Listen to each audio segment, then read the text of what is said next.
1978, Argentina won the World Cup on home turf. 40 minutes before kickoff of the strangest match in World Cup history, the dressing room door of the Peruvian national team swung open and the dictator of Argentina walked in. General Jorge Videla, the head of the military regime then ruling the host nation, had come down into the concrete corridors of the stadium in Rosario to address the opposing team before the game. And he had not come alone. Walking beside him, into that small room full of startled footballers, came one of the most famous and most powerful men on the planet, the former Secretary of State of the United States of America, Henry Kissinger. Understand what was at stake that night, June 21st, 1978. Argentina needed to beat Peru by 4 clear goals to reach the World Cup final. 3 would not be enough. Anything less than 4, and the military dictatorship that had spent a fortune staging this tournament as its shining window to the world would watch its own team eliminated, on its own soil, in front of the entire human race. The players of Peru stood and listened as the general spoke to them about brotherhood, about the friendship of nations, about how much this festival meant to Argentina. Then the 2 most powerful men in the stadium left the room, and the match began. Argentina won 6-0. 6 goals, against a team that had been one of the tournament's revelations, against a goalkeeper who had shut out Holland and shackled Scotland, a team that had conceded only 6 goals in its previous 5 matches combined and now conceded 6 in one night at the exact moment in the exact quantity that a dictatorship required. Peru barely crossed the halfway line, and before the stadium had even emptied, the question had already begun, the question that has never stopped, the question that 50 years of investigations, confessions, denials, deathbed claims, and furious rebuttals have never settled. What happened in Rosario that night was the most convenient result in the history of the World Cup, simply football, the game doing what the game sometimes does? Or was it bought? And if it was bought, with what, by whom, and who else knew? Understand what separates this from every other conspiracy theory in football, because the distinction is the reason this story exists. Ordinary football conspiracies are built from air, a suspicious result, a fan's grief, a pattern imagined in randomness, and they dissolve the moment you ask for a single verifiable fact. Rosario is not built from air. The dictator in the dressing room is not a theory. It happened, before dozens of witnesses, and the players of Peru have spoken about it for the rest of their lives. Henry Kissinger at his side is not a theory. The scoreline is not a theory. The stakes, 4 goals or elimination, were printed in every newspaper on Earth that morning. And the things that came after, the shipments and the credits and the strange kindnesses between 2 military governments, the claims made years later by men who were inside the Peruvian state, the furious denials from men who were inside the Argentine one, all of that is documented, on the record, waiting for us at the end of this story. What has never existed is the final link, the order, the payment, the confession that closes the case, and so the Peru match sits in a category almost by itself in the history of sport, a mystery made entirely of facts, where everything around the crime is proven and the crime itself remains a hole in the center. And that hole has a gravity. It has pulled at football for 50 years, warping how the world watches everything Argentina does, and it pulls hardest at the men who were on the pitch that night. Some of whom have gone to their graves protesting that they simply played football and lost, and deserve to be believed, and may well be telling the truth, which is its own kind of tragedy. Because if the fix was real, the first victims were the players, on both sides, whose finest and worst nights were stolen from them either way. Keep them in mind as we go. A rigged match, if it was rigged, is never only a scandal of officials and money. It is a theft committed against everyone who played, everyone who wept, and everyone who believed. You have heard this argument before. You may have heard it this very summer. Every few years, when Argentina wins on the great stage and a decision falls their way, the same storm breaks across the football world within minutes. It happened after the final of 2022. A triumph argued over frame by frame, penalty counts tallied and retallied, complaints lodged and denials issued. It happened again in the summer of 2026, when Egypt fell to Argentina in a match so bitterly disputed that Egypt's own football association declared it could not remain silent about the refereeing. When a weeping goal scorer told the cameras that the tournament was fixed, when a national coach swore never to watch the World Cup again, and when the rulers of world football stepped forward, as they always do, to defend their officials and dismiss all talk of bias.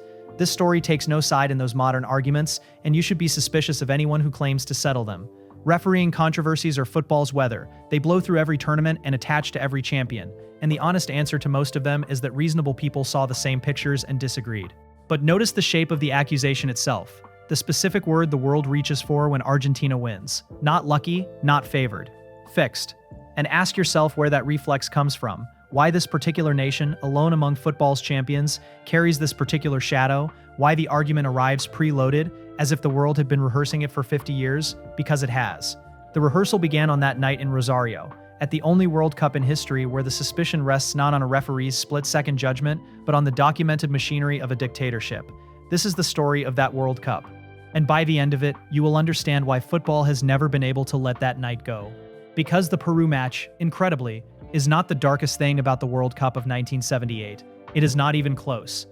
This is the story of a tournament staged by a military regime that was, during the very weeks the matches were played, torturing its own citizens in a secret prison that stood a 15-minute walk from the stadium where the final was held, so close that survivors would later testify to hearing the roar of the crowd through the walls of their cells.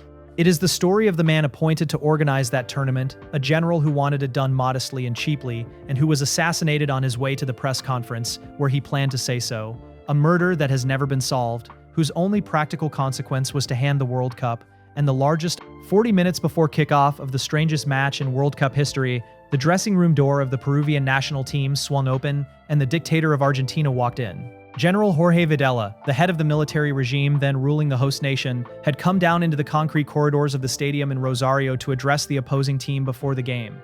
And he had not come alone. Walking beside him, into that small room full of startled footballers, came one of the most famous and most powerful men on the planet, the former Secretary of State of the United States of America, Henry Kissinger. Understand what was at stake that night, June 21, 1978. Argentina needed to beat Peru by 4 clear goals to reach the World Cup final. 3 would not be enough. Anything less than 4, and the military dictatorship that had spent a fortune staging this tournament as its shining window to the world would watch its own team eliminated, on its own soil, in front of the entire human race. The players of Peru stood and listened as the general spoke to them about brotherhood, about the friendship of nations, about how much this festival meant to Argentina. Then the 2 most powerful men in the stadium left the room, and the match began. Argentina won 6-0. 6 goals, against a team that had been one of the tournament's revelations, against a goalkeeper who had shut out Holland and shackled Scotland, a team that had conceded only 6 goals in its previous 5 matches, combined and now conceded 6 in one night, at the exact moment in the exact quantity that a dictatorship required. Peru barely crossed the halfway line, and before the stadium had even emptied, the question had already begun, the question that has never stopped, the question that 50 years of investigations, confessions, denials, deathbed claims, and furious rebuttals have never settled. What happened in Rosario that night was the most convenient result in the history of the World Cup, simply football, the game doing what the game sometimes does? Or was it bought? And if it was bought, with what, by whom, and who else knew?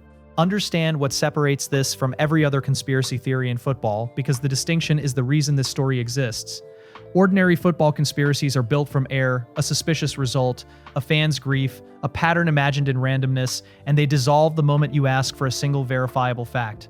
Rosario is not built from air. The dictator in the dressing room is not a theory. It happened, before dozens of witnesses, and the players of Peru have spoken about it for the rest of their lives. Henry Kissinger at his side is not a theory. The scoreline is not a theory. The stakes, 4 goals or elimination, were printed in every newspaper on Earth that morning. And the things that came after, the shipments and the credits and the strange kindnesses between 2 military governments, the claims made years later by men who were inside the Peruvian state, the furious denials from men who were inside the Argentine one, all of that is documented, on the record, waiting for us at the end of this story. What has never existed is the final link, the order, the payment, the confession that closes the case, and so the Peru match sits in a category almost by itself in the history of sport, a mystery made entirely of facts, where everything around the crime is proven and the crime itself remains a hole in the center. And that hole has a gravity. It has pulled at football for 50 years, warping how the world watches everything Argentina does, and it pulls hardest at the men who were on the pitch that night, some of whom have gone to their graves protesting that they simply played football and lost, and deserve to be believed, and may well be telling the truth, which is its own kind of tragedy. Because if the fix was real, the first victims were the players, on both sides, whose finest and worst nights were stolen from them either way. Keep them in mind as we go. A rigged match, if it was rigged, is never only a scandal of officials and money. It is a theft committed against everyone who played, everyone who wept, and everyone who believed. You have heard this argument before. You may have heard it this very summer. Every few years, when Argentina wins on the great stage and a decision falls their way, the same storm breaks across the football world within minutes. It happened after the final of 2022. A triumph argued over frame by frame, penalty counts tallied and retallied, complaints lodged and denials issued. It happened again in the summer of 2026, when Egypt fell to Argentina in a match so bitterly disputed that Egypt's own football association declared it could not remain silent about the refereeing. when a weeping goal scorer told the cameras that the tournament was fixed, when a national coach swore never to watch the World Cup again, and when the rulers of world football stepped forward, as they always do, to defend their officials and dismiss all talk of bias. This story takes no side in those modern arguments, and you should be suspicious of anyone who claims to settle them. Refereeing controversies are football's weather. They blow through every tournament and attach to every champion. And the honest answer to most of them is that reasonable people saw the same pictures and disagreed. But notice the shape of the accusation itself. The specific word the world reaches for when Argentina wins. Not lucky, not favored. Fixed. And ask yourself where that reflex comes from. Why this particular nation, alone among football's champions, carries this particular shadow. Why the argument arrives preloaded, as if the world had been rehearsing it for 50 years. Because it has. The rehearsal began on that night in Rosario, at the only World Cup in history where the suspicion rests not on a referee's split-second judgment, but on the documented machinery of a dictatorship.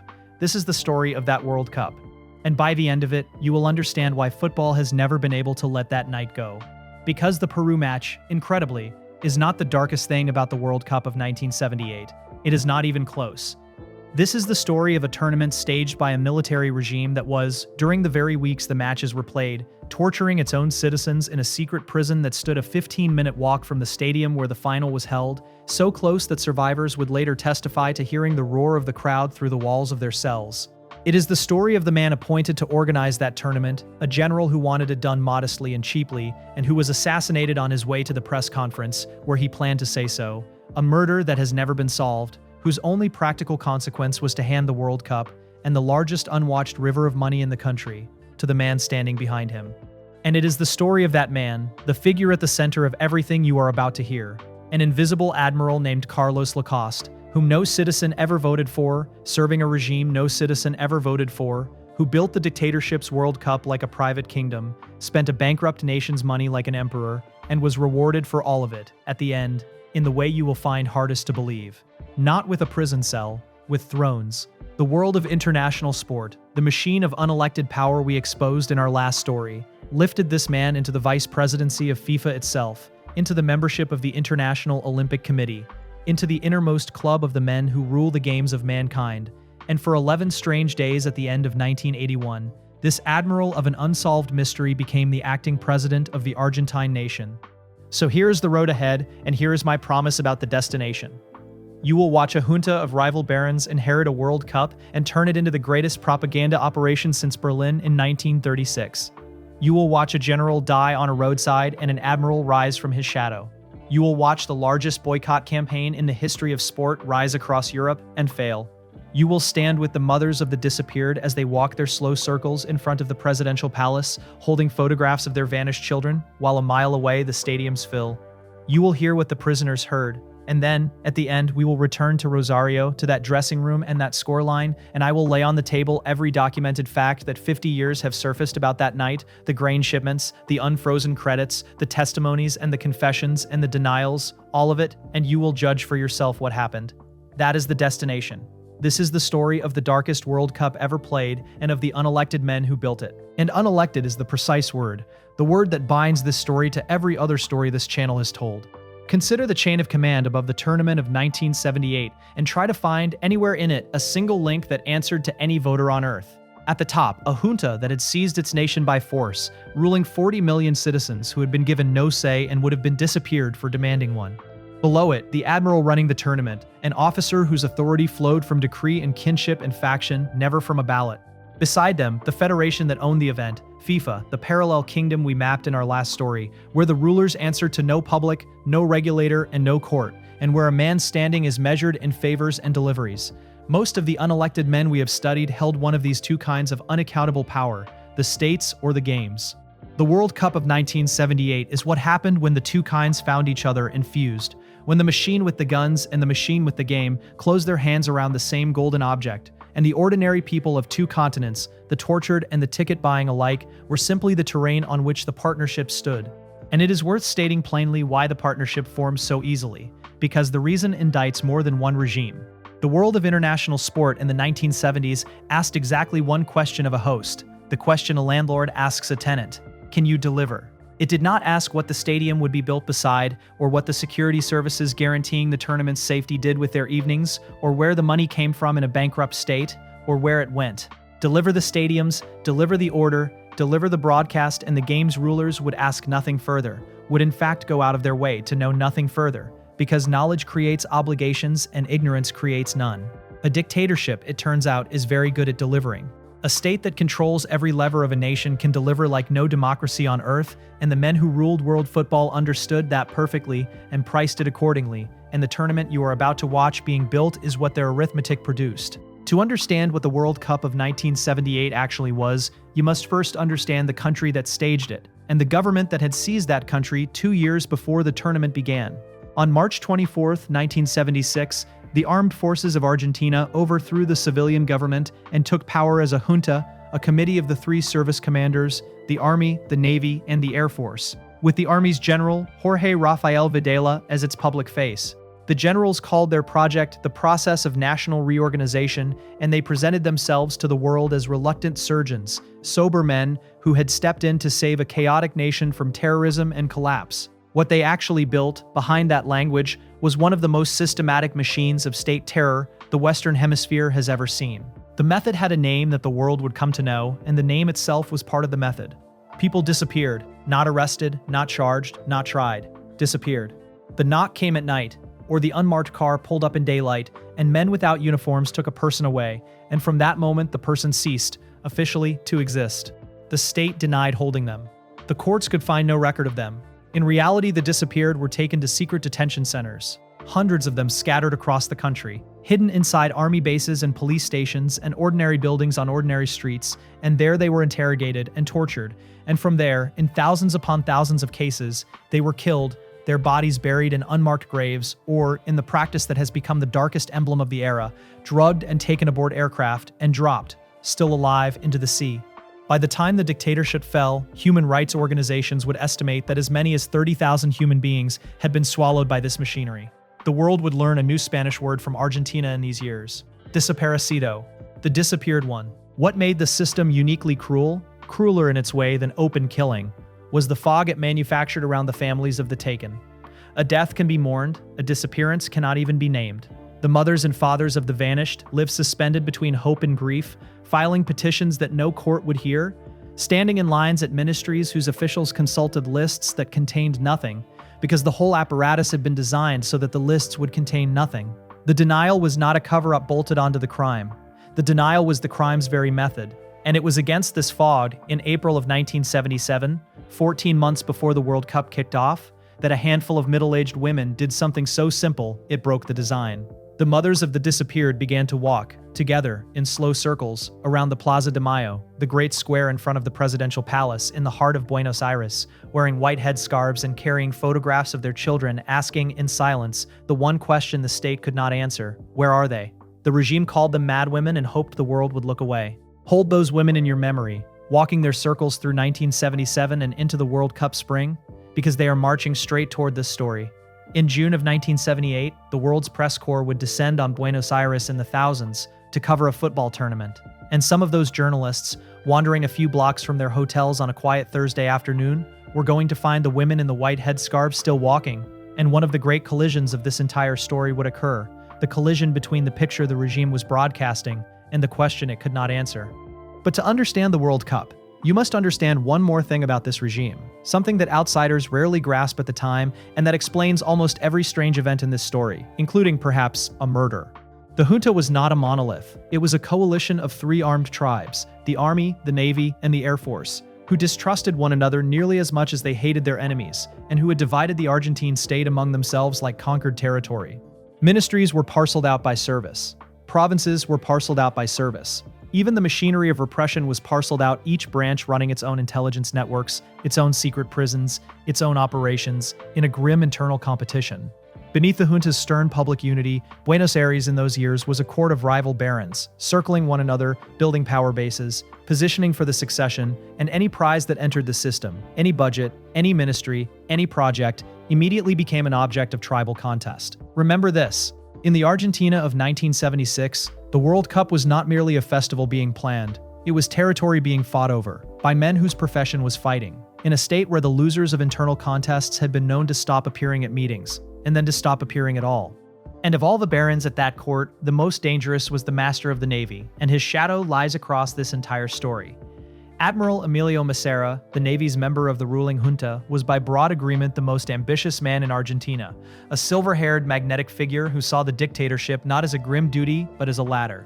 While the army's General Videla played the reluctant, praying, austere face of the regime, Massera built empires. His capital was a place whose name still makes Argentines fall silent, the Navy Mechanics School, known by its Spanish initials as the ESMA, a pleasant white-faced naval academy in a leafy district of Buenos Aires, behind whose elegant facade the Navy ran one of the largest clandestine torture and extermination centers in the country, a place through which thousands of the disappeared passed and from which most never returned.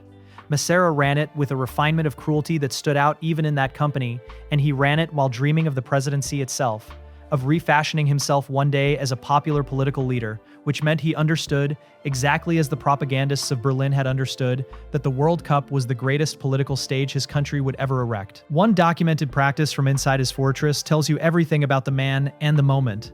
Among the prisoners who passed through the ESMA, Massera's officers selected certain educated captives, journalists, academics, professionals, and instead of destroying them at once, put them to work as slave labor for the admiral's personal political ambitions, drafting analyses, monitoring the foreign press, polishing the image of the very apparatus that held them in chains, some of them laboring on the regime's international reputation, in the very season the World Cup's cameras were arriving. It is one of the most surreal facts of the era.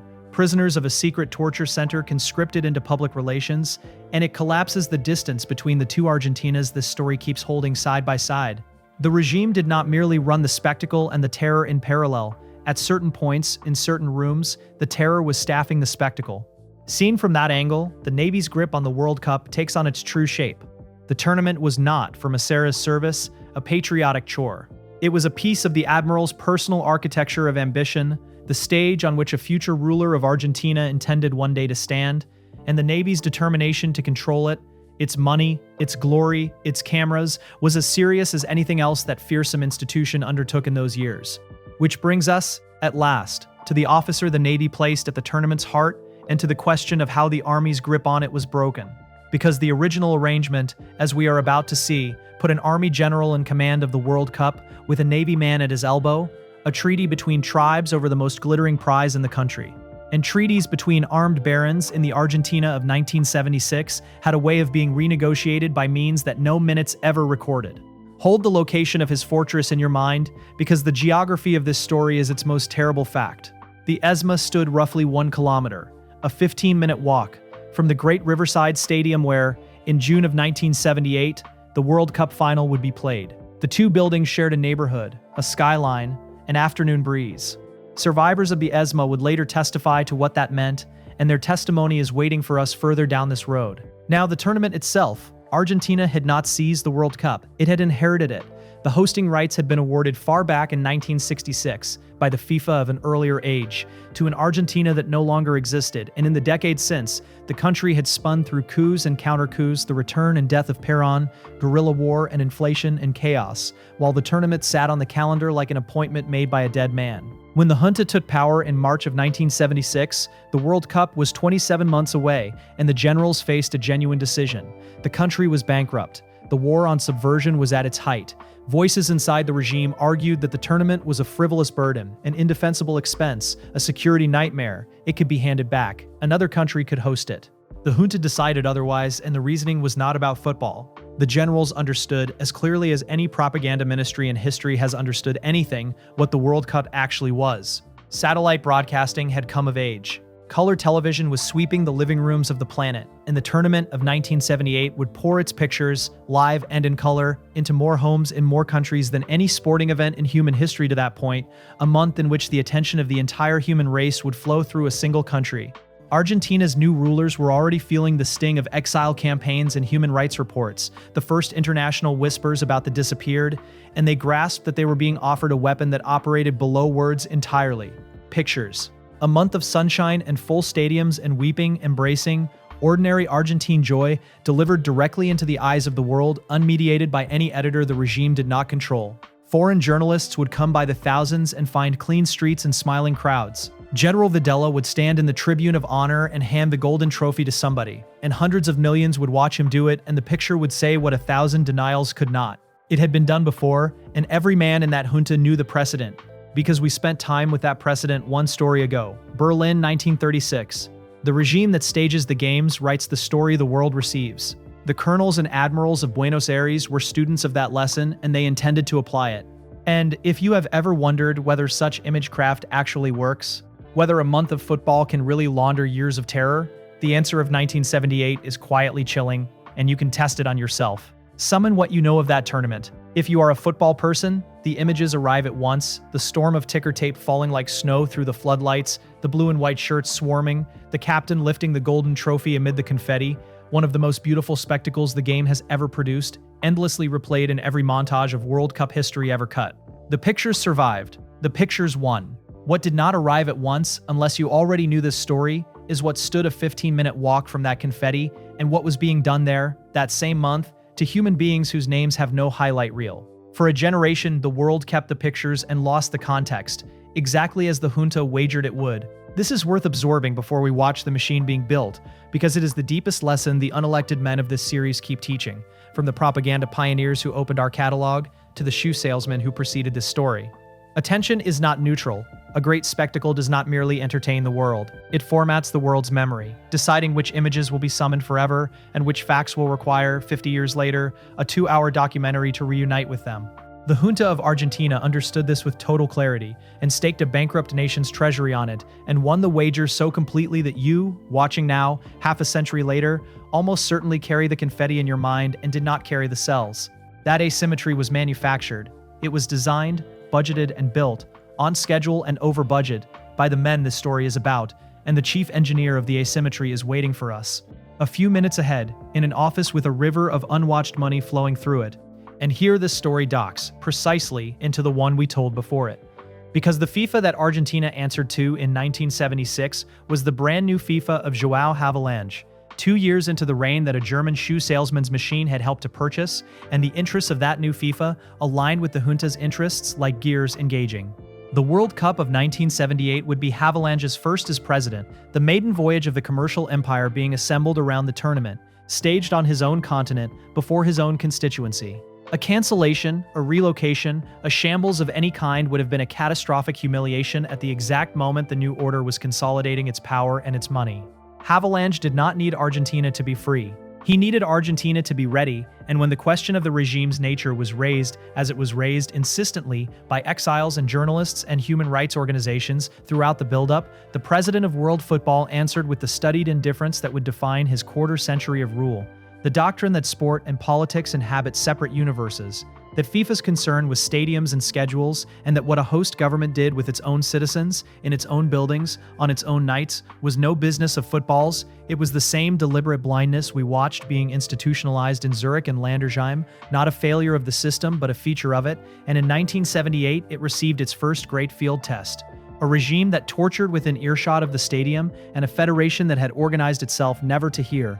The two machines recognized each other on sight, and they closed around the World Cup of 1978 in a handshake that neither side ever had reason to regret. So the tournament would go forward, and it would be run in the regime's way. Within months of the coup, the junta created a special body to organize the World Cup, an autonomous World Cup authority answerable to the junta alone, endowed with extraordinary powers and, crucially, with a budget that sat outside every normal control of the state. A river of money that flowed by decree and answered to no minister, no auditor, and no public. To lead it, the junta named General Omar Actis of the army, and as his deputy, in the balancing of service rivalries that governed every appointment of the era, it named a naval officer, a hard-driving, superbly connected administrator from the fleet, Captain Carlos Alberto Lacoste, a relative by marriage of General Videla himself, yet an officer of Admiral Macera's navy, a man with a foot planted in each rival camp. The army man would hold the title. The Navy man would sit at his elbow. The arrangement was not an administrative convenience, it was a treaty between tribes, and everyone involved understood that the treaty was provisional. And almost immediately, the two men went to war. The war was about money, and beneath the money, it was about what the tournament was for. Actis, by the accounts that survive, saw a national duty to be discharged honorably and cheaply. A festival for a poor country, played in the stadiums Argentina already had, broadcast in the black and white television Argentina already used. Lacoste and the faction behind him saw the opposite, the chance of the century, a total spectacle that would remake Argentina's image and require remaking Argentina's infrastructure, new stadiums rising from nothing, a national color television network built from zero, highways, press centers, the works, whatever it cost, because the cost was the point. A modest World Cup would persuade nobody, only splendor would do the regime's work. And it is worth pausing on what, concretely, lay beneath these two visions. Because the words austerity and splendor make it sound like a dispute over taste, and it was a dispute over something far heavier. The World Cup authorities' budget did not pass through Argentina's Congress, because there was no Congress. It would not be examined by a free press, because there was no free press. What Actis and Lacoste were fighting over, stripped of the language of stadium capacities and television standards, was the size and the supervision of the largest pool of unwatched money in the country. A river that would flow for 2 years through contracts for concrete and steel and broadcasting equipment, awarded by military men to contractors of their choosing, at prices of their choosing, with no one above them but the junta and no one beside them at all. The austere vision made the river small and finishable.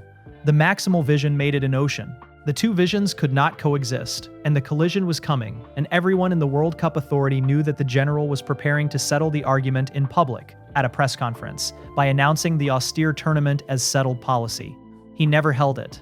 On the morning of August 19, 1976, General Omar Actis climbed into a car in Buenos Aires and set off for that press conference, and on the road, gunmen were waiting. They killed him where he sat. The man in charge of the World Cup of 1978 was assassinated on his way to announce what kind of World Cup it would be, and he never reached the microphone. The state's answer came within hours, smooth and certain. The general had been assassinated by the Montoneros, the left-wing guerrilla organization whose war with the state was then at its most savage. And let it be said plainly, because this story deals in evidence and not in melodrama, that the official answer is perfectly plausible.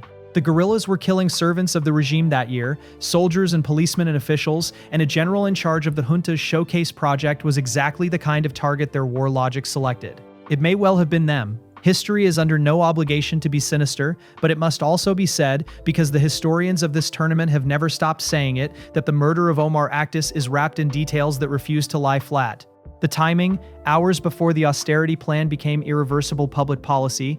The target, not the regime's torturers or strategists, but its accountant of festivities, the one official whose death changed nothing about the war and everything about a budget. The investigation, conducted by a state that solved crimes when it wished to and buried them when it did not, which produced no trial, no culprits and no answers, and was allowed to sink into silence, and the beneficiary, because when the general was buried, the deputy rose, and every obstacle between Carlos Lacoste and the World Cup of his imagination was suddenly, conveniently gone. A word here about evidence, because this channel deals in the documented and the fairly argued, and the Actis affair demands the discipline more than most. No document has ever surfaced proving an internal hand in the killing. No participant has ever confessed to one. The attribution to the guerrillas remains the only official answer there has ever been, and yet the suspicion has never died. Not among historians, not among journalists, not among Argentines who lived the era, because the suspicion rests not on a document but on a shape. The shape of a murder whose entire practical consequence was the transfer of the tournament and its treasury from the faction of restraint to the faction of splendor, investigated by a state with every means to reach the truth and no appetite for it, followed by decades in which the man who benefited never faced a question under oath about any of it. This story will hold that shape up to the light and let you judge it exactly as we will do with Rosario. What it will not do is pretend the shape is proof. But notice, as we go, a pattern that will repeat, because it is the signature of the man at the center of this story. Carlos Lacoste stands in plain sight through everything you are about to witness, alive, energetic, decorated, promoted, photographed beside dictators and football presidents and Olympic princes, and yet around him, wherever the record ought to be thickest, there are these curated silences. A predecessor dead on a roadside, file closed. A budget beyond audit, books never opened. A fortune inquired into, and the inquiry, as we shall see, dissolving. He moves through the history of the World Cup like a figure walking through fresh snow who leaves no footprints, and the absence of footprints, once you notice it, is the loudest thing in the landscape. In an ordinary country, any one of the episodes attached to his name would have produced a paper trail, a trial, an archive, an answer. In the Argentina of the junta, The one institution capable of producing answers was the same institution that had every reason to prevent them, a state that manufactured silence as a matter of policy. And when the investigators of a later, freer Argentina looked back, they found what you find when a dictatorship has curated its own records. Absence, arranged neatly, in rows. Keep that image with you through everything that follows, because it explains the strange texture of this story, why it must be told through shapes and beneficiaries and documented perimeters, rather than signed confessions. This is what power looks like when it has learned to erase as it goes, and the erasure was not incidental to the Admiral's rise, it was the medium of it. Other men in this series built card indexes and archives and machines of memory. Carlos Lacoste's genius, if that is the word, ran the other way. He built forgetting, industrial, systematic, load-bearing forgetting, and then he built a World Cup on top of it. And the fact that 50 years of journalists and historians and prosecutors have never quite been able to reach him through the fog is not a failure of their craft. It is the proof of his. The formalities of succession, at least, are a matter of record. The presidency of the World Cup Authority passed, for appearance's sake, to another army general, an amiable figurehead whose role was to preserve the fiction of the original balance, and photographs of the era duly show him at ceremonies, smiling beside the trophies and the dignitaries. Argentines of that world have been consistent then and since about what the photographs meant. The general presided. The admiral ruled. Every contract of consequence, every strategic decision, every peso of the swelling river ran through the office of Carlos Lacoste, and foreign officials and businessmen learned quickly that a meeting about the World Cup of 1978 was a meeting with the admiral, whatever the letterhead said. He had achieved within months of a murder he was never asked about, the condition this series knows so well, the substance of total power without the exposure of the title, and he set about spending like a man who knew that no accounting would ever come. The vision that had died with Actus on the road stayed dead. The other vision, the maximal vision, the splendor at any price, began to pour concrete within weeks. Those who dealt with Lacoste in those years, the foreign broadcasters and construction executives and football officials who trooped through the World Cup Authority's offices, encountered a figure who seemed built for the moment, and their descriptions rhyme across the decades. Lacoste in his element was brisk, commanding, theatrically confident, a man who spoke of impossible deadlines the way other men speak of lunch, who could summon by telephone powers that in any normal country would require months of committees, land expropriated here, a regulation dissolved there, a battalion of conscript labor if the schedule demanded it, visitors accustomed to the shambling bureaucracies of the democratic world, came away almost giddy at the efficiency, and this too is part of the story's dark instruction, because the efficiency was real and its source was the terror. A state that can disappear its citizens can certainly clear a construction site. The admiral delivered miracles on schedule because he commanded an apparatus from which nothing on earth could withhold consent, and the foreign guests who marveled at the miracles rarely asked, or wished to ask, what the apparatus did on its other assignments. And one project, above all, bore his signature, a project whose famous irony Argentines still recite.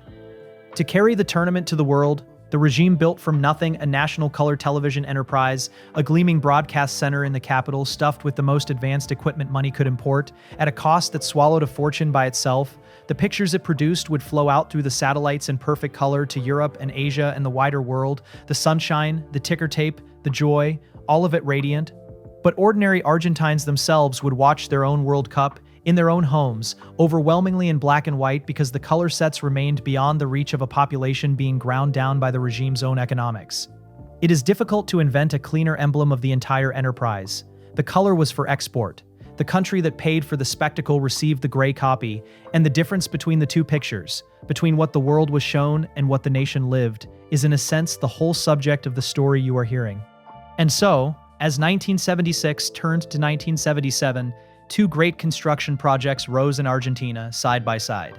In the daylight, the Admiral's World Cup, stadiums climbing over Buenos Aires and Cordoba and Mendoza and Rosario, a gleaming television center taking shape, budgets swelling past every estimate toward figures no one dared publish, money moving by military decree through channels no auditor would ever be allowed to walk. And in the darkness, the other project, the archipelago of the disappeared, running at full capacity through those very same months, the unmarked cars, the night transfers, the sealed rooms of the ESMA, a short walk from the rising rim of the great stadium. Two machines, one country, one regime, built by the same hands at the same hour.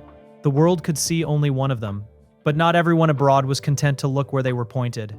In the exile communities of Europe, among the families of the vanished and the journalists who believed them, a question was beginning to form and gather names and offices and momentum. A question aimed like a spear at the Admiral's entire project. The question was simple. Should the world send its greatest festival to a torture state? And through 1977 and into the World Cup spring, that question would grow into the largest boycott campaign sport had ever seen, and very nearly wreck everything Carlos Lacoste was building. The best footballer on earth never got on the plane. Johan Cruyff, the lean Dutch genius who had reinvented the game itself, the reigning master of world football and the star of the tournament of 1978, needed more than any other, simply was not there. He was 29 years old, at the height of his powers, and his country would reach the World Cup final without him. At the time, the world believed it knew why, and the belief spread across the planet like a verdict. The greatest player alive, people said, had looked at a tournament staged by torturers and refused to lend it his legs. The boycott movement carried his absence like a banner. The regime felt it like a wound. And the truth, as it happens, was stranger and sadder than the legend, and it took 30 years to come out. Long afterward, Cruyff revealed what he had told almost no one, that in the year before the World Cup, in his family's home in Barcelona, there had been a kidnapping attempt, a rifle, his wife tied up, his children in the house, months afterward living under guard, and that a man who had just watched his family survive that was not going to fly to the far side of the world and leave them. Whatever the reason, the effect was the same. The tournament of the century would be played without the player of the century, and every empty seat where Cruyff should have been asked the question the junta had spent 2 years trying to silence.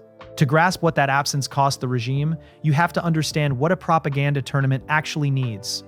It does not need matches. It needs consecration, the presence of the sacred figures of the game, arriving smiling on the tarmac, blessing the host with their participation, because every legend who shakes the general's hand tells the watching world, wordlessly, that the general's hand is shakeable. The junta needed Cruyff the way Berlin had needed the world's champions in 1936, as a certificate of normality, and instead it received the opposite, a hole in the center of the spectacle that every commentator on earth would have to explain, match after match, in whatever words they chose. And words, unlike broadcasts, could not be controlled. Some said injury, some said money, some said fear, and many, in the newspapers the junta could not reach, said the word the regime dreaded most: conscience. It did not matter that the truth, hidden for decades, was a family's private terror. The legend of the refusal did the work of a refusal, and it taught the boycott movement the most important lesson of its campaign, that a single famous absence could speak louder than 100,000 posters. There were others too, quieter subtractions that added up, stars who discovered nagging injuries, veterans who chose that spring to retire, men who came but said, later, that they had argued with themselves the whole way. Each case had its reasons, and this story will not pretend to read hearts. But the pattern was visible enough at the time that the regime's image managers treated it as a front in the war because it was one. The World Cup of 1978 was the first in history that the world's footballers had to morally justify attending out loud to their own press, and whatever they decided, the justifying itself was a defeat for Buenos Aires, a running global seminar on the question the walls and the doves were built to bury. Because by the spring of 1978, that question had grown into the largest political campaign ever aimed at a sporting event. It had offices now, and posters, and famous names. In Paris, exiles and journalists and intellectuals had founded a committee with a blunt name: the Committee for the Boycott of the World Cup in Argentina. And its argument was printed on walls across Europe in a single, unforgettable image, of football wrapped in barbed wire. In West Germany, where memories of a certain earlier propaganda games ran deep, the slogan was blunter still: football yes, torture no, and public appeals urged the world champions to stay home. Amnesty International wrote to the players themselves, laying the testimony of the disappeared in front of the men who would carry the tournament on their boots. Newspapers editorialized, parliaments debated. In Holland and France and Scandinavia, serious people argued for months about whether a single goal should be scored in General Videla's Argentina. The maverick star of West Germany's 1974 triumph, Paul Breitner, refused to go. And for one long winter, the unthinkable was genuinely on the table. The World Cup itself, the regime's great shining window, hung by a thread over the abyss of an empty stage. And the debate deserves to be remembered honestly, because it was not a simple contest between the brave and the blind, and the arguments on both sides were serious. The case for the boycott was moral and immediate. To play football in General Videla's Argentina, its advocates said, was to lend the regime the world's most powerful stage, to let torturers take a bow between the anthems, to repeat, with open eyes, the mistake the democracies had made in Berlin 4 decades before, and no goal, however beautiful, could be worth a single cell in the ESMA. The case against the boycott had its own weight, and decent people made it in good faith. Isolation, they argued, punishes a captive people twice, first with the dictatorship and then with the exclusion, while changing nothing in the palace. Engagement opens doors that walls seal shut. The World Cup would bring thousands of foreign journalists into the country, the argument ran, and cameras are dangerous to regimes in ways that empty stadiums are not, and better the world's eyes inside Argentina than a moral gesture watched from outside. And beneath both arguments lay the impossible position of the players themselves, young men in their 20s, most of them from modest homes, being asked to carry, on their own careers, a geopolitical judgment that governments and federations and corporations were all carefully declining to make. History has been kind to neither camp entirely. The engagers were proven right that the cameras would matter, as we shall see when the Dutch crews find the Plaza de Mayo. The boycotters were proven right that the regime would harvest the spectacle exactly as it planned, and that most of the world's eyes, once inside, would look precisely where they were pointed. What is certain is that the choice was real, that for a season the entire moral weight of world football rested on it, and that the institutions best placed to decide, the federations and their masters in Zurich, resolved it in the only way the machine of world sport ever resolves such questions, which is to declare that no question exists. Understand what was at stake for the men in Buenos Aires, because it explains the ferocity of what came next. The junta had bet everything on this tournament, the treasury, the image, the internal balance of the regime itself. A boycott by even a handful of European federations would have converted the greatest propaganda operation since Berlin into the greatest humiliation since the war. A month of empty seats broadcast to the entire species. Every camera angle a confession. The regime could disappear its own citizens in the dark, but it could not disappear the Dutch national team. Against this threat, the guns were useless. And so the dictatorship did something that tells you everything about the modern world this series keeps mapping. It went shopping. In the United States of America, the junta hired one of the largest public relations firms on earth, the famous House of Burson Marsteller, and paid it more than $1 million to do for Argentina what advertising men do for cigarettes and airlines, to manage the image, to place the stories, to reframe the narrative, to sell the product. The product was a torture state, and the campaign was a masterpiece. Think about what that contract means, and notice how it rhymes with the very first story this channel ever told. Half a century after the pioneers of propaganda taught corporations and governments that consent could be manufactured, the manufacture of consent had become a service you could simply purchase, invoiced monthly, with account executives and progress reports. The firm's professionals set about their work with the tools of their trade. Sympathetic journalists were cultivated and flown in. Talking points moved through the world's press, the chaos before the coup, the communist terror, the reluctant soldiers restoring order, the new Argentina open for business and football. The regime's crimes were reframed as regrettable excesses in a dirty war that decent people abroad could not hope to understand. And inside Argentina, the junta ran the domestic side of the campaign with its own instruments and produced a slogan that still makes historians catch their breath. As the human rights accusations mounted abroad, cars and shop windows across Buenos Aires bloomed with stickers bearing a smiling pun, a phrase that translated as, "We Argentines are right and human." Right and human. A nation was instructed to wear its innocence like a team shirt, and much of it, weary and frightened and hungry for joy, complied. The boycott campaign had the testimony of the tortured. The junta had Madison Avenue.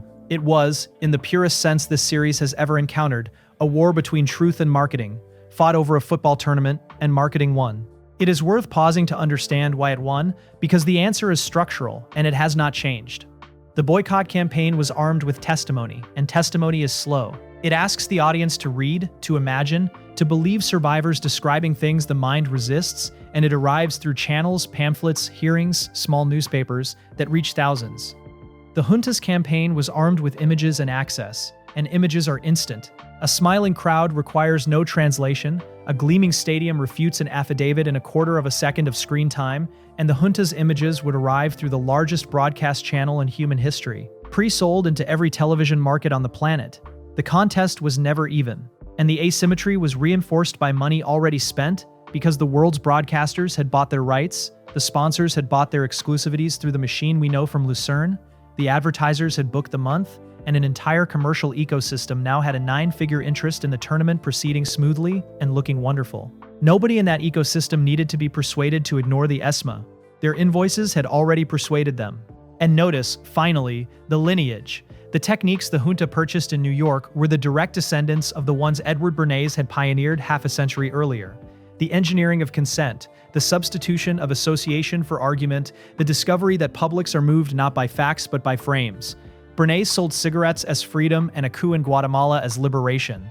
His professional grandchildren sold a torture state as a fiesta and did it with the same tools: the placed story, the manufactured context, the smiling image deployed against the inconvenient fact.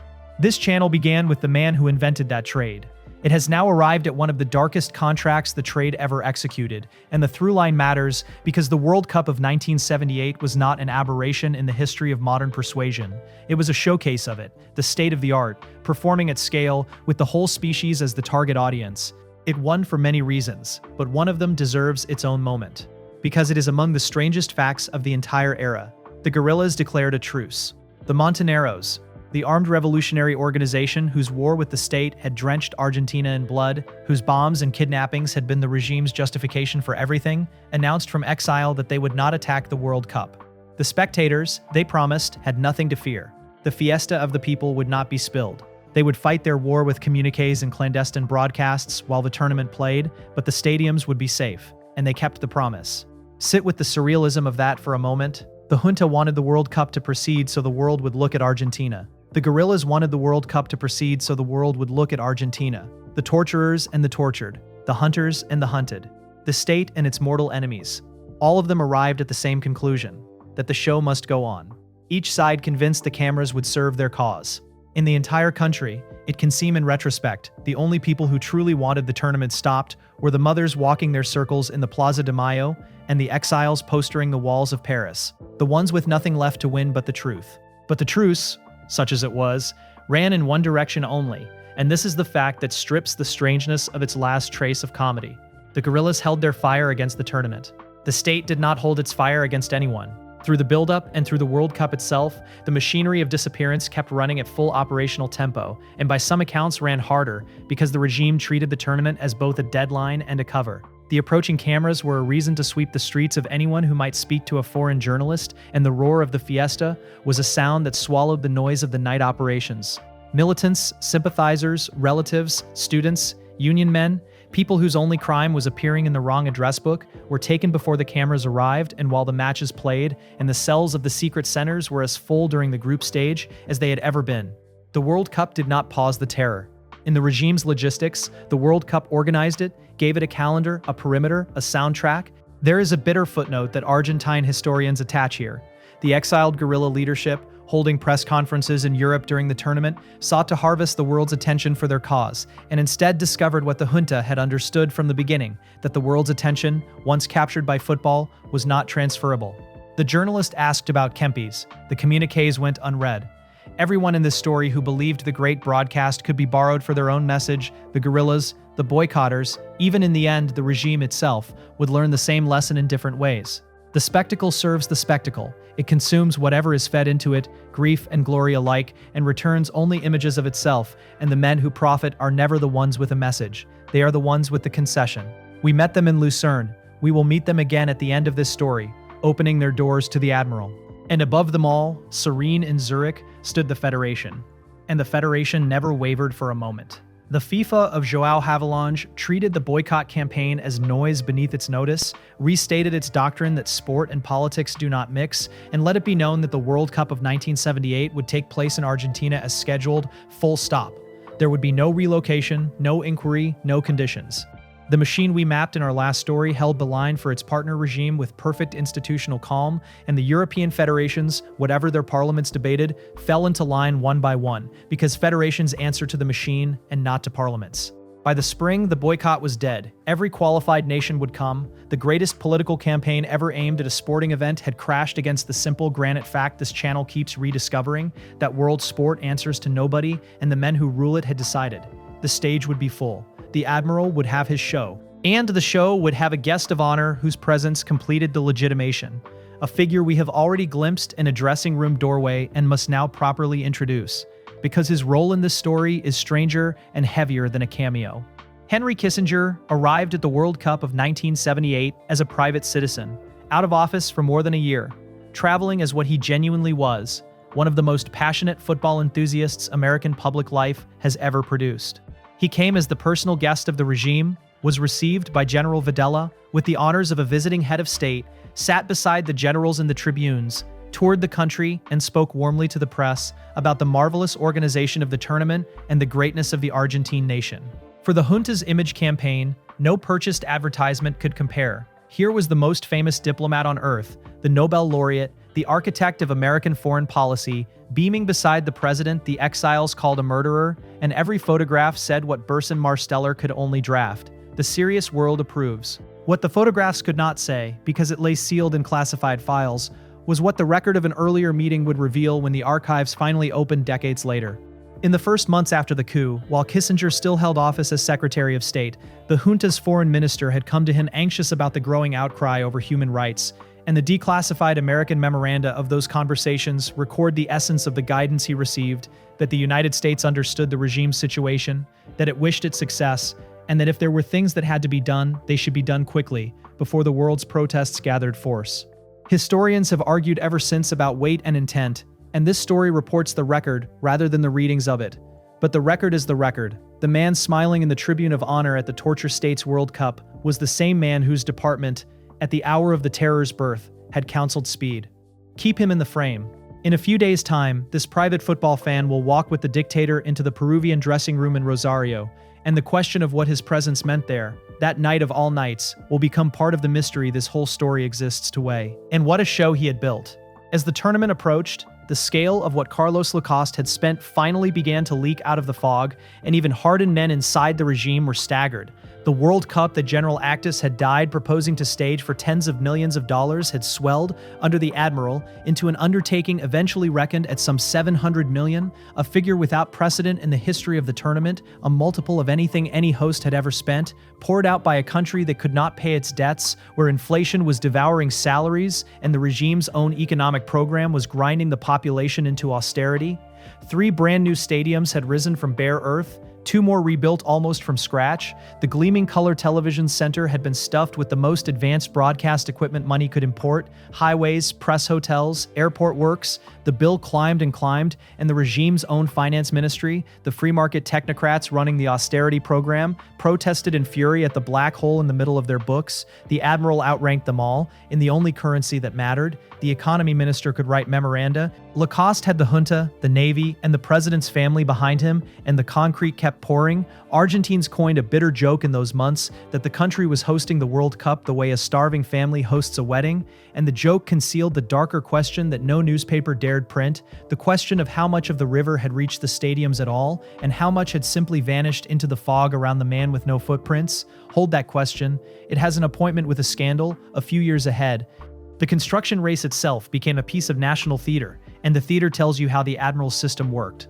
Deadlines that every foreign expert pronounced impossible were met, because meeting them was an order, and the state issuing the order recognized no obstacle it could not conscript, expropriate, or dissolve. Work continued around the clock under floodlights. Army conscripts swelled the labor gangs. Whole neighborhoods learned by decree that a highway or a parking structure was coming through them. When materials ran short, imports appeared with a speed that made businessmen marvel and customs officers look away, and when costs overran, which they did continuously, spectacularly, at every site at once, the overruns were simply absorbed into the river, because the river had no banks. Foreign contractors who worked those years in Argentina described a client unlike any other on earth, a client for whom money was not a constraint but a signal, whose only question was speed, and who paid invoices with a serenity that in hindsight invites exactly the question hindsight has asked. Inside the regime, the one institution that did ask was the economy ministry, and the fight between the technocrats and the Admiral became one of the junta's defining internal wars. The free market ministers, men preaching sacrifice to a nation on rations, watched the World Cup swallow multiples of its budget and warned, in memoranda and in meetings, that the tournament had become an economic wound, unauditable, unjustifiable, a monument to exactly the fiscal indiscipline the process claimed to have come to end. They lost, completely and repeatedly, and the manner of their losing is the lesson. In the junta's Argentina, the men who controlled the numbers were beaten every time by the man who controlled the story, because the regime had staked its legitimacy on the spectacle, and a regime will always sacrifice its accountants before its mirror. Carlos Lacoste had understood that from the first day. He had made himself the keeper of the mirror, and so long as he was, The river would flow wherever he pointed it, and no one who valued their career, or in that Argentina considerably more than their career, would follow it into the fog to see where it went. Then June came, and the world arrived. Thousands of journalists and broadcasters descended on Argentina in the first days of June 1978, and the country they landed in had been groomed for their eyes like a stage set. Buenos Aires gleamed, facades along the airport routes had been repainted, streets swept, monuments lit, and where the city could not be beautified, it had been hidden. Along the roads the visitors would travel, the regime had raised walls, actual walls, brightly painted, behind which the shantytowns of the poor sat concealed from the passing press buses. Out of frame, officially non-existent, the urban disappeared. It was the entire logic of the regime rendered in brick and paint, a country edited for broadcast, and most of the arriving journalists, deadline-driven football men with matches to cover, saw exactly what had been prepared for them to see and wrote exactly what the account executives in New York had hoped they would write. The Argentina of the World Cup was warm, orderly, delirious with welcome. The other Argentina was behind the wall, a 15-minute walk from the press tribune, and it could hear the noise. The press corps itself split in those weeks into two tribes, and the split is a lesson in how managed reality works. The great majority were football writers with football deadlines flown in to cover a tournament, herded along the polished routes between hotel and stadium and press center, and they filed what was in front of them, which was exactly what had been placed in front of them. It is too easy, at 50 years' distance, to sneer at them. They were doing their jobs inside a set built by professionals, and the set was very good. But a second, smaller tribe had come with different questions, reporters and camera crews, many of them Dutch and German and French, whose editors had sent them to cover the country as well as the cup, and these went looking behind the paint. They found the walls with the slums behind them. They found the exiles' contact lists and the human rights lawyers and the mothers, and they staged, in the press conferences of the tournament itself, a collision the regime had not planned for, by asking footballers, live in front of the world, about the disappeared. Young men who had trained their whole lives to discuss a back four found microphones asking them about torture, and their stumbling answers, evasive, bewildered, occasionally brave, became news in themselves, the tournament interrogating its own conscience on camera. And one answer entered infamy, because it showed how well the set worked even on its inhabitants.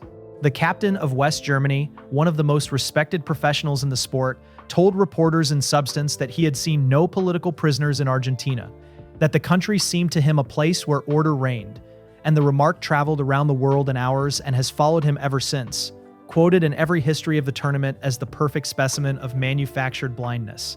He had seen no political prisoners. Of course he had not. The entire $700 million apparatus existed precisely so that he would not, so that an honest man could tour the stage set in good faith and report, honestly, that the stage set contained no dungeons. That is what the machine was for.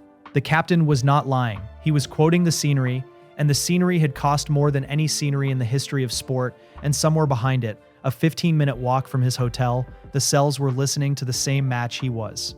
On the first day of June, 1978, in the Great Bowl of the Riverside Stadium, General Jorge Videla stood before the world and opened the tournament with a speech about peace.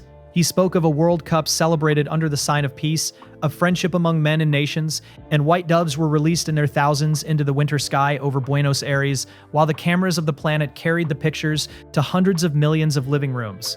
It may be the single most obscene tableau in the history of sport, because a 15-minute walk from the tribune where the general spoke the word peace, the cells of the ESMA were full, and the machinery of the disappearances was running through the tournament without pause, and we know what the prisoners experienced during those weeks because some of them survived to testify. They heard it. Through the walls of the torture center, on match nights, came the roar of the crowd at the stadium, rolling across the neighborhood in waves, the goals of the World Cup arriving in the cells as sound. Survivors have described lying shackled in the dark, listening to 100,000 people scream with joy a few streets away, and understanding, in that sound, the perfect completeness of their erasure. Some of the guards celebrated the goals in the corridors, and in one detail preserved in later testimony that surpasses invention, officers of the ESMA took selected prisoners out, in cars, into the celebrating city, driving them through the honking, flag-waving, weeping crowds so that the disappeared could see the fiesta with their own eyes and understand that nobody was coming, that nobody was even asking, that the nation was dancing on their graves before they were in them. Then they were driven back inside. That is what the sign of peace looked like from the other Argentina, and it was happening while the doves were still circling the stadium. And here the story must be careful and fair about the people in the stands, because the easy version, a nation of accomplices dancing on graves, is a slander, and the true version is more unsettling than the slander. The joy in those stadiums was real. Argentina in 1978 was an exhausted, frightened, humiliated country, ground down by years of violence from every direction and by an economic program that was devouring ordinary lives. And the World Cup arrived in that darkness, like a permitted festival, the one emotion the state not only allowed but demanded. For a month, it was safe to feel something in public. Of course, the country erupted. As for what the crowds knew, the honest answer is a spectrum that has tormented Argentine memory ever since. Some knew and celebrated anyway. Some knew and told themselves the vanished were terrorists who had it coming, because the regime's newspapers said so daily. Most lived in the deliberately manufactured twilight the disappearance system was designed to produce, a world of rumors that were dangerous to repeat and safer not to believe, where a neighbor's absence had a dozen deniable explanations and asking questions was itself a way to vanish. The regime understood the psychology perfectly and built the fiesta on top of it. Mass joy is not merely propaganda for export. It is anesthesia for domestic use, a country given permission to look away from itself and rewarded with the most beautiful month of its life for taking the permission. The World Cup did not ask Argentines to approve of the terror. It only asked them to be happy, in public, on camera, now, and happiness under those conditions performed the regime's work, whether the happy intended it or not. That is the cruelest refinement of the whole design, and it is why, decades later, the champion's triumph remains a wound in Argentina itself, celebrated and mourned in the same breath by people who were children in those crowds, waving flags a 15-minute walk from the cells, guilty of nothing except the joy that was engineered for them. But the regime's edit of reality had one flaw, one leak it could neither wall off nor repaint. And she wore a white headscarf. Every Thursday afternoon, through the entire World Cup, the mothers of the disappeared kept walking their slow circles in the Plaza de Mayo, in the heart of the capital, a short drive from the press hotels, holding the photographs of their children, and now, for the first time, the world's cameras were in town. Foreign journalists, and above all the Dutch, tipped off by exiles and unbowed by the minders, went to the square and filmed, and in the middle of the tournament, television audiences in Europe watched the two Argentinas collide in a single broadcast, the football in color on one channel, and on the news, the women in the white headscarves, weeping, holding out photographs to the cameras and begging the visitors, in the one unscripted moment of the entire spectacle, tell the world what is happening here. The regime raged and called it an anti-Argentine campaign. The account executives issued their reframings, but the pictures were out and they could not be disappeared. And for millions of viewers abroad, the World Cup of 1978 split forever into its two irreconcilable image tracks, the confetti and the headscarves, running side by side, exactly as they run through this story. And in the middle of it all, almost incidentally, there was a football tournament. And the hosts were in trouble. The Argentine team itself was one of the great ironies of the whole affair. Built and led by a chain-smoking, long-haired, left-wing intellectual of a coach, Cesar Luis Menotti, a man of the political tribe the junta was busy exterminating, now employed as the regime's most important servant, a contradiction he would spend the rest of his life explaining as a defense of the people's game played beautifully in spite of the generals, an explanation some accepted and some never did. Menotti had shocked the country by cutting from his final squad a 17-year-old prodigy from the slums named Diego Maradona, judging him too young for what was coming, a decision that broke the boy's heart and belongs to another story. What Menotti had built instead was a fast, romantic, attacking side around the flying winger Leopoldo Luque and a lean, unshaven executioner of a striker named Mario Kempes, and a nation under dictatorship poured its entire suppressed emotional life into them. And from the start, the tournament bent around the hosts in small, deniable ways. Argentina played every group match at night, kicking off after their rivals had already finished, so that the hosts took the field each time knowing precisely what result they required, a scheduling kindness available to no one else. The refereeing of their matches raised eyebrows across the football press. None of it was proof of anything. All of it was noticed. The machine was not cheating, exactly, not yet, not visibly. It was tilting, the way a great ship tilts, slowly so that everything loose on deck begins to slide one way. The Menotti paradox deserves a moment of its own, because it contains the whole impossible position of Argentine football in those years. Here was a coach who talked like a dissident, who filled his press conferences with philosophy and left-wing romance, who spoke of football as the art of the people and openly despised the values of the barracks, employed at the absolute center of the barracks' most important project.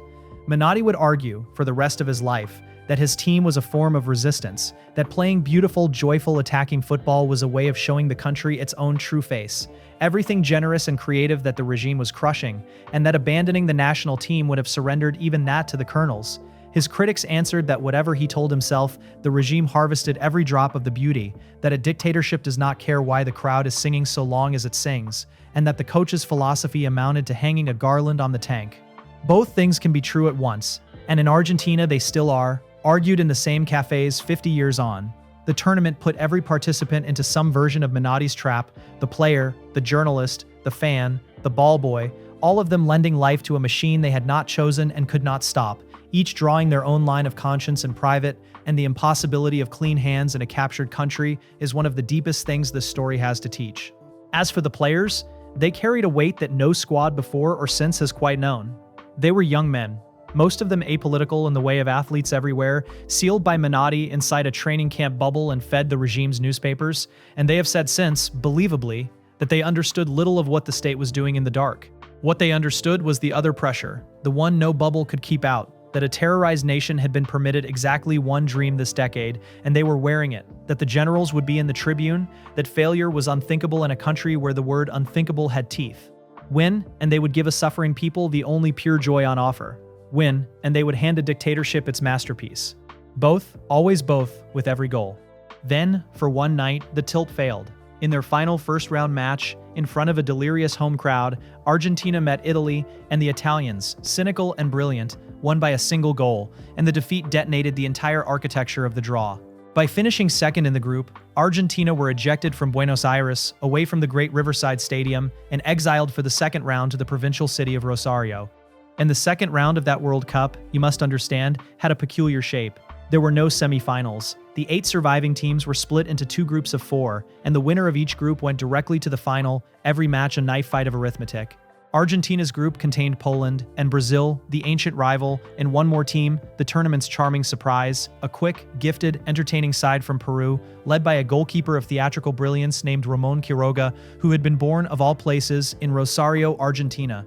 Argentina and Brazil met in the middle match of the group and produced a scoreless draw of legendary violence, which meant the group would be decided on the final day, on goal difference, by 2 separate matches.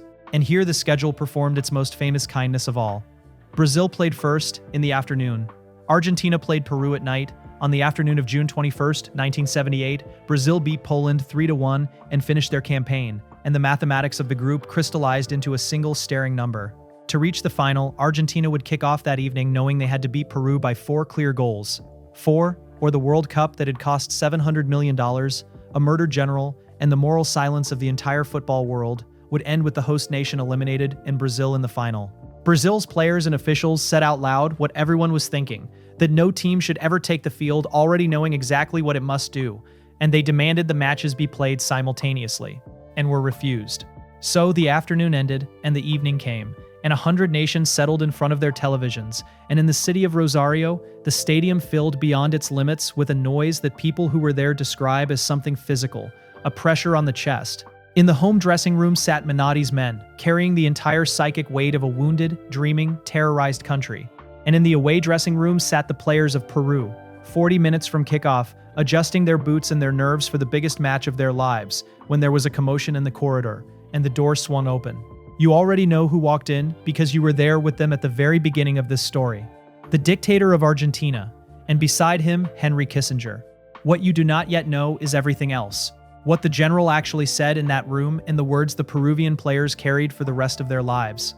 What Peru's own dictatorship, 3,000 kilometers away, wanted from the junta that week, and what began moving between the 2 regimes in the months that followed, the grain, the credits, the quiet arrangements. What a Peruvian senator would one day allege on the record, what a dissident of the regime would claim decades later. What the goalkeeper born in Rosario wrote in an open letter to a wounded nation, and what the men who deny everything have said in reply. All of it is coming. The door has opened. The general is speaking. And the strangest 90 minutes in the history of the World Cup are about to begin. The Peruvian players have described that moment for the rest of their lives, and their accounts agree on the essentials. The room went still. General Jorge Videla, the head of the Argentine junta, stood among their boots and kit bags in the cramped-away dressing room of the Rosario Stadium, flanked by officials, with the most famous diplomat on earth at his shoulder, and he spoke to them about brotherhood, about the friendship between the peoples of Latin America, about solidarity and the beauty of the occasion, and how much this night meant to the Argentine nation. He wished them well. He shook hands, By every account, he threatened no one and promised nothing, and that is precisely what made it unforgettable. Because none of it needed saying. The message was the room itself. Young footballers, 40 minutes from the biggest match of their lives, found themselves standing at attention before the absolute ruler of the host dictatorship, a man whose regime's methods were the whisper of the continent, come down in person, with the world's most powerful visitor beside him, to tell them how very much tonight mattered. Several of them would say, years later, that they had never been able to decide what they had witnessed. A courtesy call, a blessing, or the politest threat in the history of sport. Then the door closed. The corridor swallowed the generals, and the players of Peru walked out into a wall of sound to play the match that football has never stopped replaying. And before we watch that match stop, as the historians always stop, on the second man in the doorway, because his presence is the detail that no one has ever satisfactorily explained. What was Henry Kissinger doing in the Peruvian dressing room on the one night of the tournament when the hosts needed a miracle by a fixed margin? The innocent reading is fully available and may be the true one. He was a football fanatic and a guest of honor. The regime was showing off its most glamorous visitor, and dressing room visits by dignitaries were the era's habit, a photo opportunity and nothing more. His presence in Rosario that night no more sinister than his presence in the tribunes all month. But the players have testified to the effect, whatever the intent. To a squad of young men from a poor country ruled by its own generals, the tableau in that doorway was the visible summit of hemispheric power. Their host's absolute ruler and the most feared statesman of the age, arriving together, smiling together, wishing them, together, a good match on the night their opponents required 4 goals. No threat was needed because the room was the threat, or could not help but feel like one, and several Peruvians have used the same word across the decades. Pressure, not an order, an atmosphere. The kind of message that powerful men are expert at delivering precisely because it consists of nothing that can be quoted. This story asserts no more than the record holds. Kissinger's presence is fact, his purpose unrecorded, his knowledge of anything unknowable, and he goes to history as he stood in that doorway, adjacent, smiling, deniable. But mark how perfectly the moment expresses the world this series has been mapping, where the mere arrangement of unelected men in a room can bend an event without a single improper word, where power communicates by geometry. Whoever intended what, the geometry of that dressing room said one thing to everyone inside it. The whole weight of 2 continents wants a particular result tonight. And then the whistle blew. And here's the thing the conspiracy version of this story always skips. The thing that makes the night stranger, not simpler. Peru started well. In the opening minutes, with the score still blank and the arithmetic still merciless, Peru's quick winger Juan Minante broke clear and struck the post. The ball rebounding out with the goalkeeper beaten, and moments later, another Peruvian chance flashed wide. And for a quarter of an hour, the impossible hovered over Rosario because a single Peruvian goal would have raised Argentina's requirement from 4 to 5 and all but ended the tournament for the hosts. The stadium, people who were there have said, made a sound in those minutes like a great animal in pain. And then the match turned, and once it turned, it never turned back. Mario Kempes scored.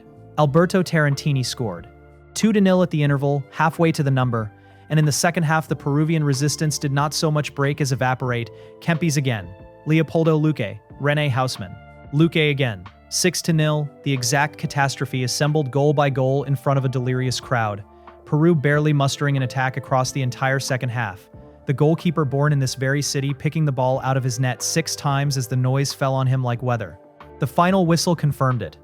Argentina were in the World Cup final on goal difference, and Brazil, who had not lost a single match in the entire tournament, were out, eliminated by arithmetic in a game they did not play. Brazil's coach would call his team the moral champions of the world. The word moral was chosen with care, and everyone on the continent understood exactly what it accused. What the watching world noticed and began saying out loud before the floodlights were even cold was not the scoreline alone, but the texture of the second half, and the contemporary accounts read strangely to this day. Reporters in the press tribune described a Peruvian side that did not merely tire, but seemed to dematerialize. Tackles arriving a half step late all over the field, clearances falling gently to blue and white shirts, a defense that had frustrated Holland and shut out Scotland, now parting, again and again, like a curtain. None of it was a smoking gun. All of it was the kind of thing eyewitnesses argue about forever, because a collapsing team and a surrendering team can look identical from 50 meters, and the same footage has been screened for decades by both camps, each seeing its case confirmed in every frame. What is certain is that the suspicion was not retrofitted by history. It was born that very night, in the stadium, in the press rooms, in living rooms across the continent, and above all in Brazil, where the elimination by arithmetic of an unbeaten team, completed by a 6-goal miracle delivered to order, was received not as misfortune, but as robbery, and has been remembered that way, in one of football's proudest nations, for half a century. And spare a thought for how the night ended for the men it consumed. In the home dressing room, delirium, a team and a nation one match from heaven. In the away dressing room, silence, and the beginning of a lifetime of questions that would follow 11 Peruvians to their graves, honest men, if they were honest, convicted by a scoreline in the world's imagination, with no trial ever to clear them, guilty men, if any were guilty, carrying a secret with no statute of limitations, and somewhere above it all, in the seats of honor, the architects, the general who had visited the dressing room, the admiral whose tournament had built the schedule, watching the arithmetic they had been accused of engineering come out exact, to the goal, on time, in color, for the largest audience in the history of South America. Whatever the truth of Rosario, the picture of Rosario was perfect. And the picture, as this story keeps learning, is the thing that wins. So now we are here, at the appointment this story made with you in its opening minute. The dossier. Everything that 50 years have surfaced about the night of June 21, 1978 laid on the table, item by item, with its status attached, nothing asserted beyond its evidence, nothing hidden because it is inconvenient to either side. You will judge. Item 1. The visit. It is undisputed fact that the head of the Argentine dictatorship, accompanied by Henry Kissinger, entered the Peruvian dressing room before the match and addressed the players. It happened before witnesses and has been described by the players themselves ever since. What was said, by their accounts, was ceremonial. What it meant is the question. Status. Documented fact, meaning contested. Item 2. The schedule. It is undisputed fact that Argentina kicked off knowing exactly what result they required, because Brazil had been made to play in the afternoon, and that Brazil formally protested the arrangement and demanded simultaneous kickoffs, and were refused by the organizers, which is to say by the tournament of Admiral Carlos Lacoste. Status. Documented fact. No modern World Cup permits it, and it is because of this one. Item 3. The grain and the money. In the period after the World Cup, Argentina and the military government of Peru engaged in a series of transactions that later reporting and investigation would place under a harsh light, including the shipment of tens of thousands of tons of Argentine grain to Peru and the extension of generous credit arrangements between the two regimes. The transactions themselves left ordinary traces, the kind of state-to-state commerce that exists in records. The allegation, made repeatedly across the decades by journalists and investigators, is that they were not ordinary at all, that they were consideration, the price of 6 goals, moved between dictatorships and the currency dictatorships prefer, wheat and credit rather than anything so vulgar as cash. Status. The commerce is documented, the link to the match is alleged and has never been proven. Item 4. The arms. Alongside the grain, later accounts have alleged that arms shipments formed part of the settlement between the two regimes. Status. Alleged unproven persistent. Item 5. The prisoners.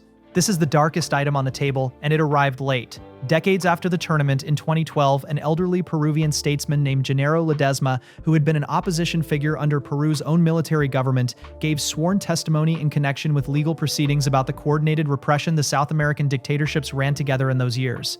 And in that testimony, he stated, on the record, under oath, that the fix was real and that he knew its currency. According to Ledesma, Peru's ruling general and Videla had reached an understanding that Peru's regime would deliver the match and Argentina's regime would take delivery of 13 Peruvian dissidents, prisoners the Peruvian government wished to be rid of, transferred into the Argentine system in the weeks around the tournament, into the custody of the machinery you have spent 2 hours learning about. Videla, said the old man, needed to win the World Cup, and the World Cup was paid for with human beings. Status. A sworn allegation by a named witness with direct knowledge of the era's prisoner arrangements made in a judicial setting, furiously denied by Peru's former ruler who called it an absurdity, and never adjudicated as a question of sport because by the time it was spoken, nearly every principle was dead. Why did that testimony land with such force when so many World Cup rumors had come and gone? Because of the context in which it was given, and the context is itself one of the most documented horrors of the era. The South American dictatorships of the 1970s did not merely resemble one another. They cooperated, formally, through a coordinated system of cross-border repression, in which the security services of Argentina, Chile, Peru's neighbors, and half the continent exchanged intelligence, hunted one another's exiles, and crucially, transferred prisoners between one another's custody. Human beings moved across frontiers outside any law, from one regime's cells to another's, as a matter of administrative routine. That system is not an allegation. It has been established in courts, documented in declassified files, and prosecuted in the very proceedings in which the old Peruvian statesman testified. Which means the currency he described, prisoners as payment, was not an exotic invention requiring a conspiracy of imagination.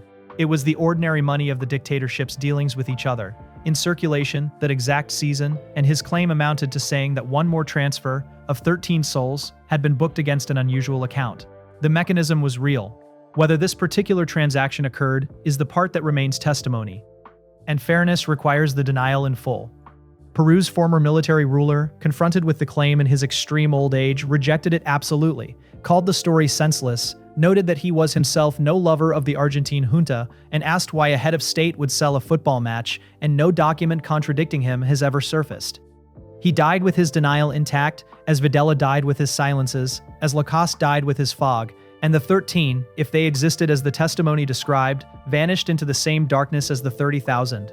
Beyond confirmation, beyond rescue, beyond even names, which is of course exactly what the system that allegedly traded them was built to guarantee. If the fix of Rosario was paid in the currency of the disappeared, then the receipt was designed to be unreadable forever, and it is. Item 6. The players. Peru's footballers have carried this night like a wound, and they have not carried it identically.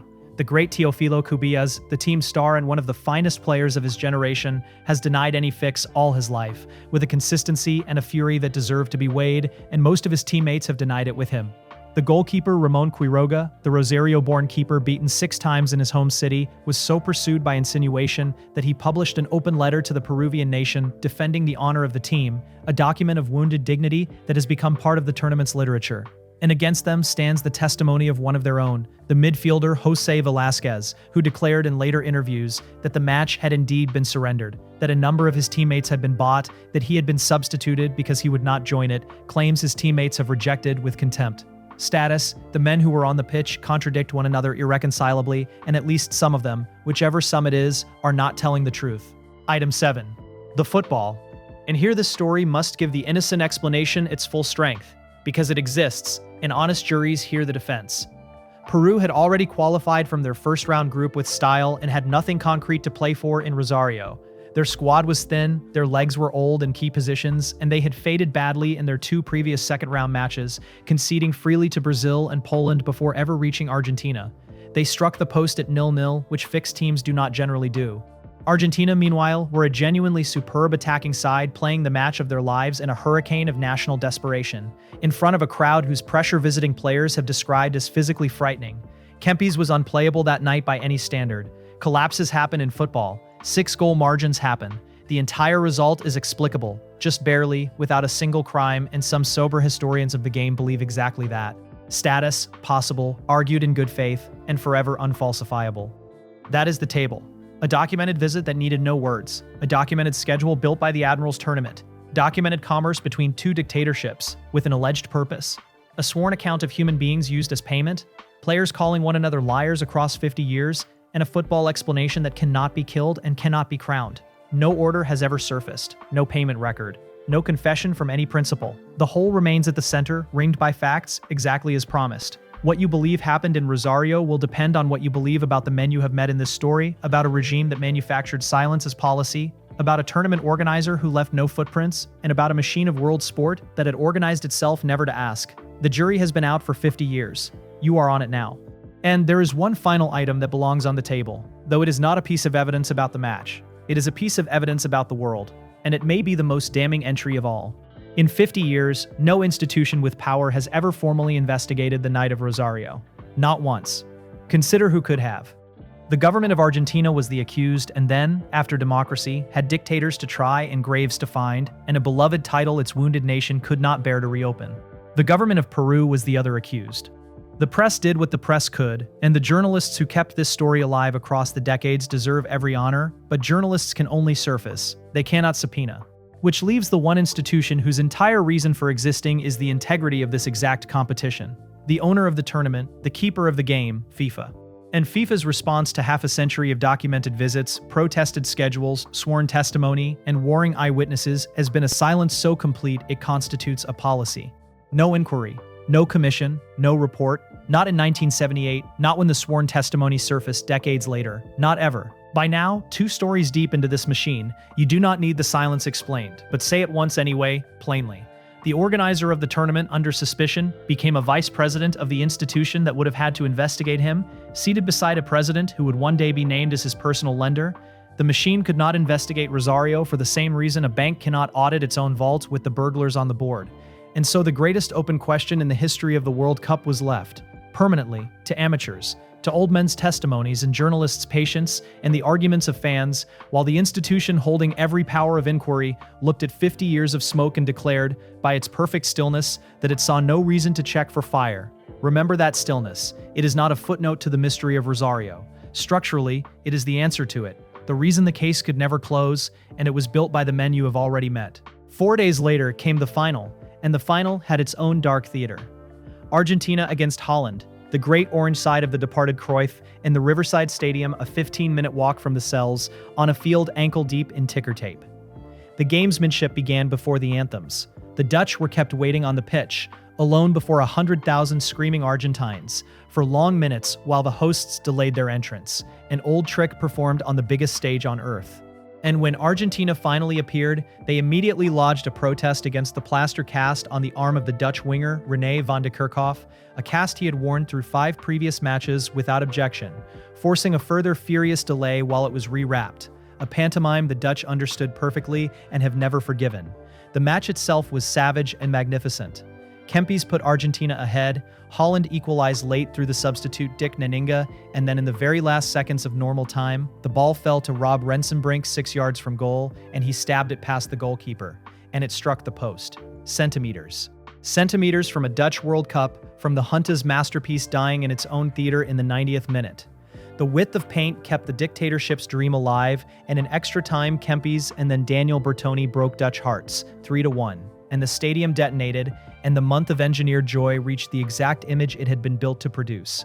General Jorge Videla, in the Tribune of Honor, handing the golden trophy to the captain of Argentina, confetti falling like snow through the floodlights, hundreds of millions watching in color.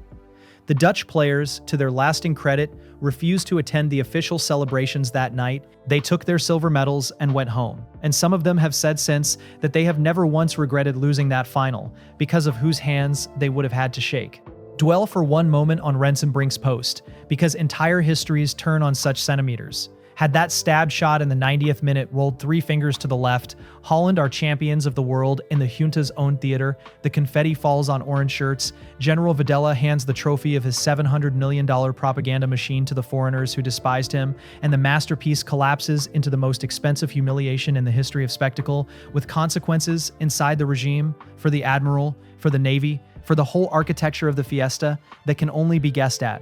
The dictatorship's entire wager came down, in the end, to the bounce of a ball off a painted post, and the ball bounced the regime's way, and it is one of the black jokes of this story that after 2 years of walls and stickers and account executives and schedules and rivers of money, the operation was ultimately saved not by any of it but by luck, pure, stupid, physical luck, the one force in the universe the junta could not conscript, or so at least believers in the innocent explanation of that tournament must conclude.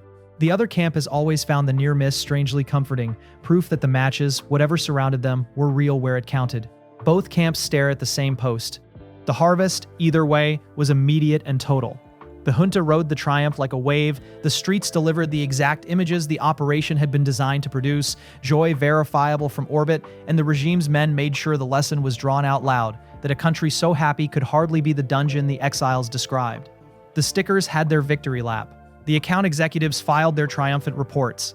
And abroad, the pictures did their patient work on the world's memory, layering confetti over testimony, exactly as designed, so effectively that for years afterward the tournament lived in the global imagination as a festival of beautiful football, and the excavation of what it had been built on top of would take a generation. The Dutch, who had stood closest to it, never joined the amnesia. To this day, in Holland, the final of 1978 is remembered less as a defeat than as a lucky escape from a photograph. The confetti settled, the world's cameras packed, and Argentina woke into the morning after. The tournament had done its work abroad, the pictures had won, the regime had its masterpiece. At home, the bill arrived. The economy, already strapped to the junta's austerity machine, absorbed the $700 million wound and staggered on toward the collapse that was coming. The stadium stood, magnificent and mortgaged. And the questions about where the river of money had actually gone, unaskable in 1978, began their long wait for a country in which asking would not be lethal. They would not wait forever. The dictatorship's own end came with brutal speed, and it came, fittingly, through one more gamble on spectacle. In 1982, the junta, decaying and desperate for another unifying triumph, seized the Malvinas, the Falkland Islands, and got instead a short, catastrophic war with Britain that shattered the armed forces' prestige and brought the whole process crashing down. By the end of 1983, Argentina was a democracy again, and then it did something almost without precedent in the world, something that made the country a moral landmark for all time. It put the junta on trial. In open court in 1985, with the survivors testifying and the nation watching, the commanders of the dictatorship were prosecuted for the machinery of the disappearances, and General Videla was sentenced to spend the rest of his life in prison, and Admiral Massera, the lord of the ESMA, beside him. The two Argentinas had finally been forced into the same room, and the room was a courtroom, and the confetti did not help them. The trial of the juntas stands among the bravest acts any democracy has ever performed, a new and fragile government prosecuting its own recent tyrants while their loyalists still held guns, and its verdicts changed what humanity knows about accountability. But notice what was not in the dock, because the absence draws the boundary of this entire story. The disappearances were tried, the torture centers were tried, the death flights entered the record through survivor testimony that changed the world. The World Cup was not tried, the tournament appeared in the proceedings only as scenery, the roar the survivors described hearing from their cells, and no count of any indictment ever addressed the river of money, the murdered general, the schedule, or the night in Rosario. In part, this was jurisprudential sanity, a nation triaging its horrors, prosecuting murder before embezzlement, and no one can fault the priority. But in part, it was something more delicate and more human, which every Argentine writer on this subject eventually confronts. The title was loved. The champions were innocent. The joy had been real, and it was one of the only pure possessions the country had carried out of the catastrophe. And to place the World Cup itself under forensic light risked confiscating from 40 million people the one beautiful thing the dictatorship's era had left them. So the courts took the generals, and the nation kept the trophy, and the questions in between, the admiral's questions, fell into the gap and lay there. Which is how it happened that in the great reckoning that imprisoned Videla and Massera, the man who had run their masterpiece walked between the raindrops one more time. Carlos Lacoste was never summoned to answer for the tournament in any criminal dock.